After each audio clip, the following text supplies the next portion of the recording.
యోనా గారిని సంబోధిస్తున్న మాట చూడండి.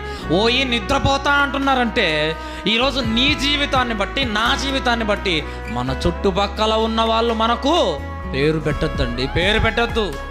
వీడు పనికి మాలినోడు, వీడు అపవిత్రమైన మనసు కలిగిన వాడు, వీళ్ళు కుళ్ళు కుతంత్రాలు కలిగిన వాడు, పేరుకు మాత్రం క్రైస్తవుడు అంటూ, పేరుకు మాత్రం దేవుడు మందిరానికి పోతున్నానంటూ వీడి జీవితం ఎలా ఉందంటే, ఇదిగో ఈ పేరు వీనికి సరిపోతుంది, ఈ పేరుతో వీడిని పిలవచ్చు అని వేరే వాళ్ళు మనకు పేర్లు పెట్టొద్దండి, పెట్టొద్దు.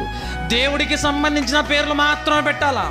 వీడు అబ్రహాము కుమారుడు విశ్వాసంలో, దావీదు గారికి ఇష్టానుసారుడు ప్రవర్తనలో, దేవునితో నడిచినవాడు హనోకు గారి లాగాని ఇలాంటి పేర్లతో మనల్ని పిలవాలి. అంతేగాని పనికి రాని పాప సంబంధమైన పేర్లు, మన అలవాట్ల వల్ల వచ్చే చెడ్డ బిరుదులు మనకు ఉండొద్దండి.